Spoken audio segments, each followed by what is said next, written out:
नमस्कार, स्वागत है आपका अनादि टीवी पर। मैं हूं आपके साथ अभिषेक भट्टाचार्य। भोपाल से इस वक्त की महत्वपूर्ण अपडेट आपको बता देते हैं। मोहन सरकार के 1 साल पूरे हो चुके हैं। अब इस 1 साल के जो कार्यकाल है उसमें कितना काम हुआ है और कितना करना है, इसको लेकर मंथन होगा। 26 दिसंबर को कुशाभाऊ ठाकरे हॉल में ये महत्वपूर्ण बैठक होने जा रही है, जिसमें मंत्रियों के कामकाज पर भी चर्चा होगी और भविष्य की योजनाओं को लेकर भी विचार किया जाएगा। इस बैठक में अफसर जो है विभाग की योजनाओं से जुड़ा प्रेजेंटेशन देंगे। फिलहाल अफसर जो है प्रेजेंटेशन की तैयारियों में जुटे हुए हैं। 26 दिसंबर को कुशाभाऊ ठाकरे हॉल में ये बड़ी बैठक होने जा रही है, जहां पर विस्तार से चर्चा भी होगी। मंत्रियों के कामकाज का पूरा ब्यौरा दिया जाएगा, उस पर भी चर्चा होगी और साथ ही साथ आने वाले जो योजनाएं हैं उसको लेकर भी इस बैठक में विचार मंथन किया जाएगा।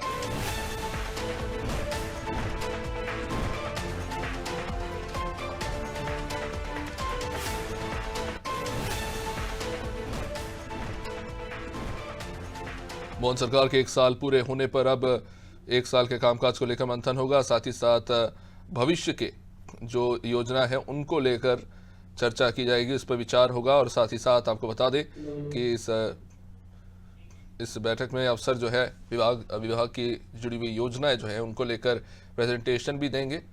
तो फिलहाल अफसर जो है प्रेजेंटेशन को लेकर जुटे हुए हैं। 26 दिसंबर को कुशाभाऊ ठाकरे हॉल में मंथन होने जा रहा है, जहां पर मंत्रियों के कामकाज को लेकर भी चर्चा होगी।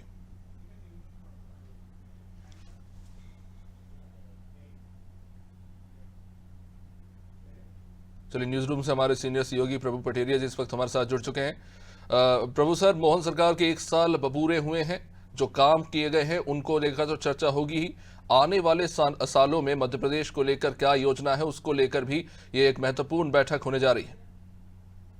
हाँ बिल्कुल अभिषेक, कल कैबिनेट की बैठक है और उसके बाद पूरे दिन का एक कार्यक्रम यहाँ पर जो है कुशाभाऊ ठाकरे हॉल है उसमें होगा। एक चिंतन, ये कहें महामंथन शिविर है मध्य प्रदेश सरकार का। ये मोहन सरकार का पहला बड़ा महामंथन है, जिसमें प्रधानमंत्री ने जो 4 जातियाँ बताई हैं देश की, युवा, गरीब, महिला, किसान, इन 4 जातियों से जुड़े हुए 4 मिशन जो लॉन्च करने हैं मध्य प्रदेश सरकार को इस साल में, उन 4 मिशन को लेकर चर्चा की जाएगी। इस महामंथन में तमाम मंत्री मुख्यमंत्री के साथ मौजूद रहेंगे और तमाम विभागों के जो आला अधिकारी हैं, चीफ सेक्रेटरी, प्रमुख सचिव से लेकर सचिव स्तर के तमाम अधिकारी इसमें मौजूद रहेंगे। और इस महामंथन के जरिए पूरे साल भर के जो आगे के कार्यक्रम उसकी रूपरेखा बनाई जाएगी।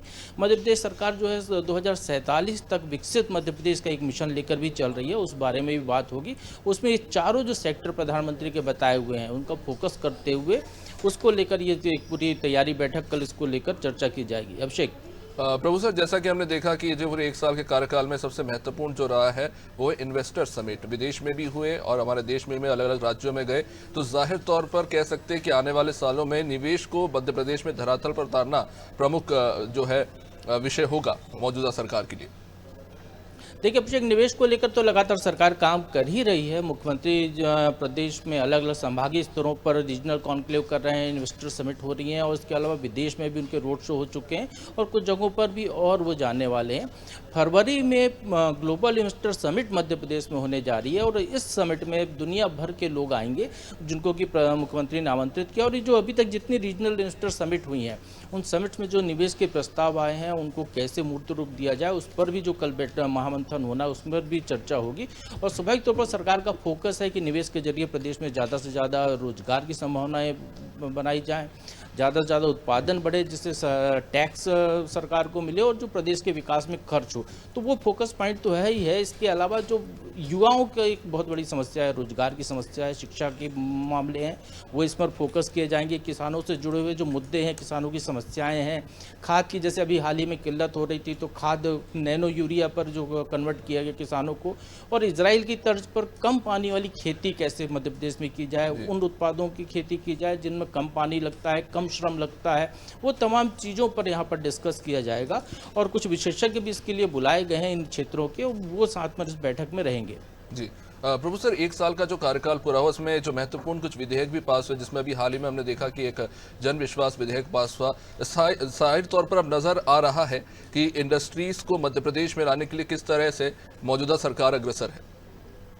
देखिए सरकार होती है अभिषेक इसलिए जनता की सेवा के लिए, और सरकार उसी दिशा में काम करे। जन विश्वास विधेयक जो है वो आम जनता को सहूलियत देने के लिए, जिस तरीके से बहुत सारे मामले हैं जो कोर्ट में पेंडेंसी हो जाती है उसको रोकने के लिए, उन मामलों को पंचायत के जरिए सुलझाया जा सके, उसमें एक सरकार ने एक शमल शुल्क का प्रावधान किया है कि किसी भी तरीके का आप उल्लंघन करते हैं, जैसे कहीं अतिक्रमण कर लिया आपने, अवैध निर्माण यदि आपका हो गया है, तो उसके लिए फिर कोर्ट कचहरी के चक्कर के बजाय सीधे एक जुर्माना शुल्क देकर उनका समाधान किया जा सकता है। जैसे जो छोटे मामले हैं जिनसे अदालतों की पेंडेंसी बढ़ती है, जो मूल विषय अदालतों को जिन पर फोकस करना है वहाँ नहीं कर पाती हैं, जिला प्रशासन के पास भी ये मामले जाते हैं, तो उन सबका निराकरण करने की दिशा में इस बारे में ये विधेयक लाया गया है। और लगातार इस तरीके से सरकार लगातार जनता से जुड़े हुए काम को, चूँकि सुशासन की दिशा में मूल फोकस किया जा रहा है। और जब हम बात कर रहे हैं तो अटल बिहारी वाजपेयी की जो जयंती पर सुशासन दिवस मनाया जाता है, तो सुशासन की दिशा में सरकार के द्वारा लगातार प्रयास किए जा रहे हैं।